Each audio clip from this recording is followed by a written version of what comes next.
Before Soulja Boy, Tell 'Em would prove he's no one-hit wonder, with 5 songs cracking the Billboard 100, including his breakthrough track, Crank That. There was also Kiss Me Through the Phone, Turn My Swag On, Soulja Girl, and Pretty Boy Swag, which recently, well, it got stolen by Ariana Grande on 7 Rings. Ah, bitch, I got me some bad today.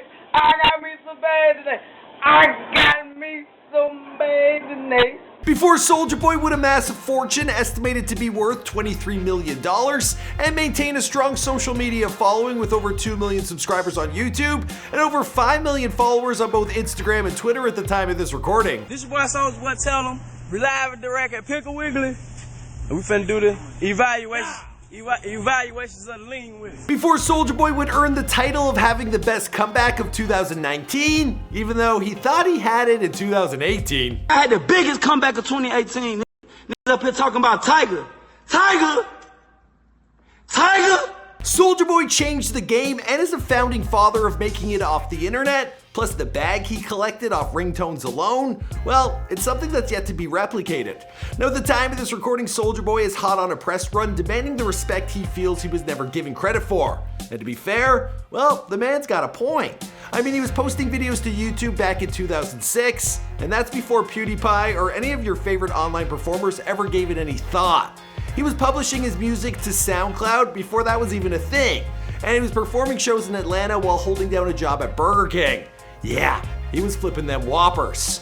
Now 2007 was Soulja Boy's breakthrough year, and although his career has perhaps simmered down in the decade plus that followed, he truly did pave a path for everyone who came off the internet. Not just rappers, that's me included. In fact, an old video has surfaced of Soulja Boy pumping up a crowd where he inspired a young Gazi Garcia, aka Lil Pump. We got the next Dennis in here. We got the next brain surgeon in here. We got the next superstar in this crowd. You know? Speaking on the power of the internet, well, Soulja Boy, he told Forbes, "When they play my music video on TV, that's one time for 3 minutes. But the internet is 24/7. A fan can wake up at 3 in the morning and pull up a Soulja Boy video." What's going on, guys? It's your boy Michael McCrudden, documenting the life and career of Soulja Boy prior to fame. Here for you, of course, on Before They Are Famous. And this is an updated video. In fact, it's kind of an epic one. Now, you requested that I make this video a little fresher, so we're getting that done for you. Now, with the internet being what it is, and new content being added like a dump truck each and every day, well, there's all sorts of new information that we can add to these videos. Please try and find someone that's putting this much work into a YouTube video. I dare ya. Alright, let me know who's next in the comments down below. This video was brought to you by our good friends over at Candy Pens. Now let's get into it.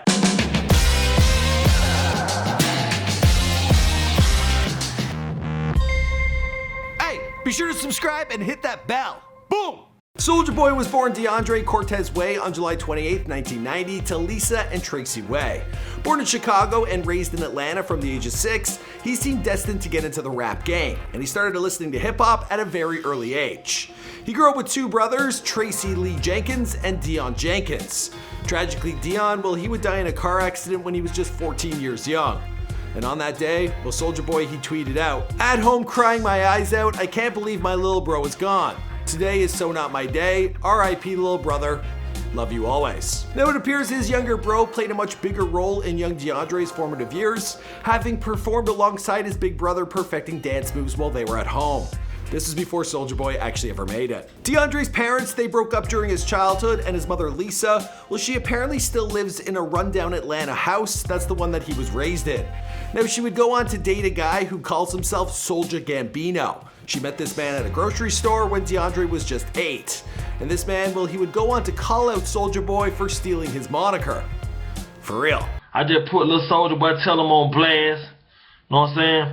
Simple fact, because his mama gave him my name. Know what I'm saying? Now there are other videos that exist of his mama talking about her son's ambition to find fame at a young age. It appears like his whole family were wise to get on YouTube way early on.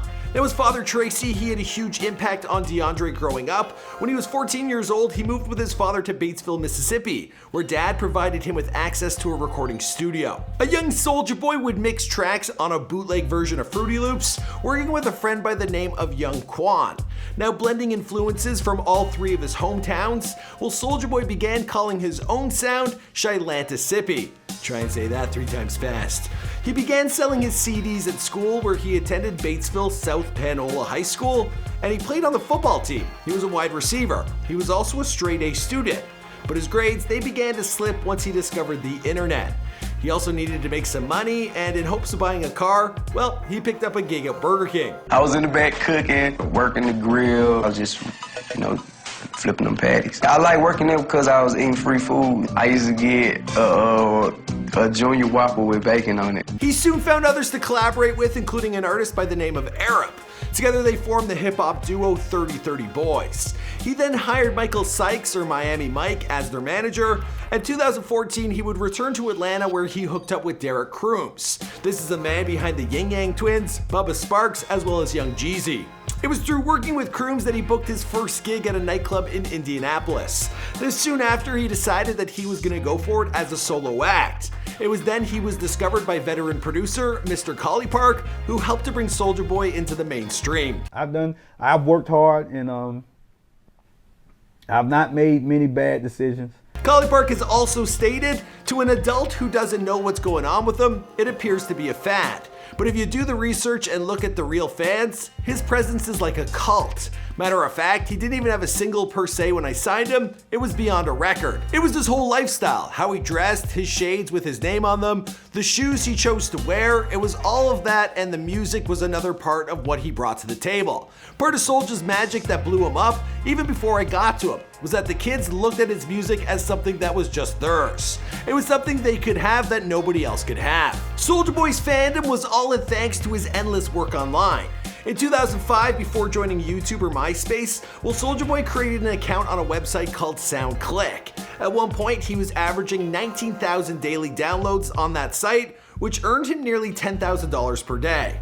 While most of his early web presence has been deleted, there are still over 100 songs available on SoundClick if you want to check it out. Now, after receiving attention from SoundClick, Soulja Boy, he set up his own website, www.souljaboytellhim.com.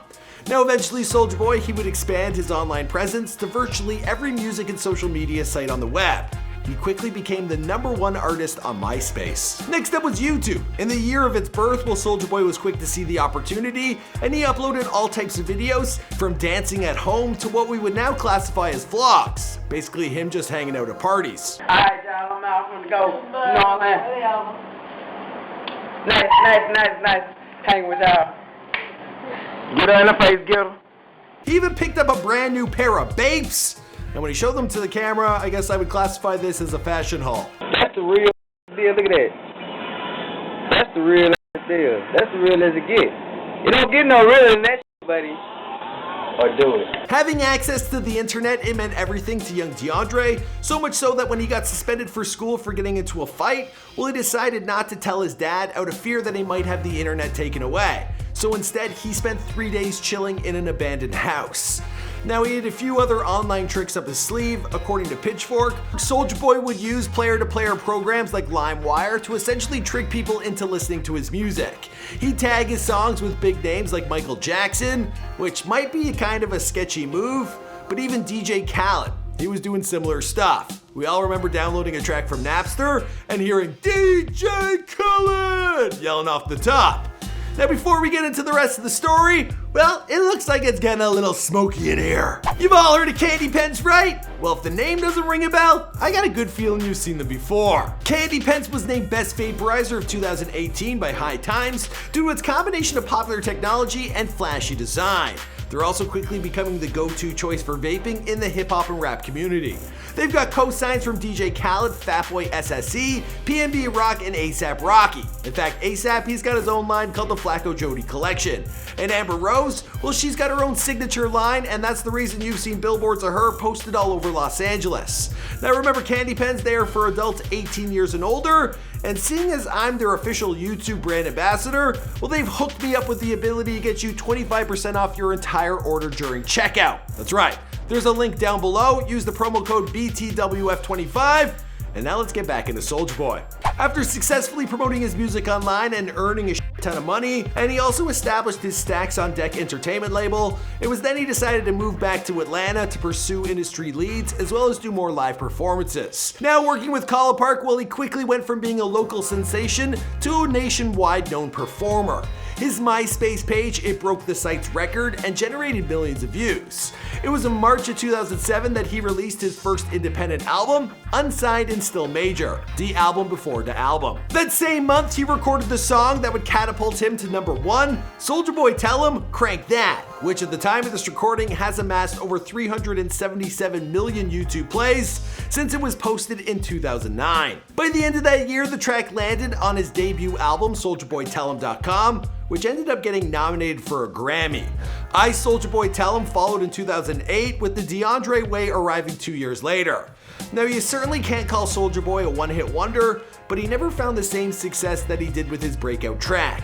Crank That, it was a viral sensation, and it became the biggest dance craze since the Macarena.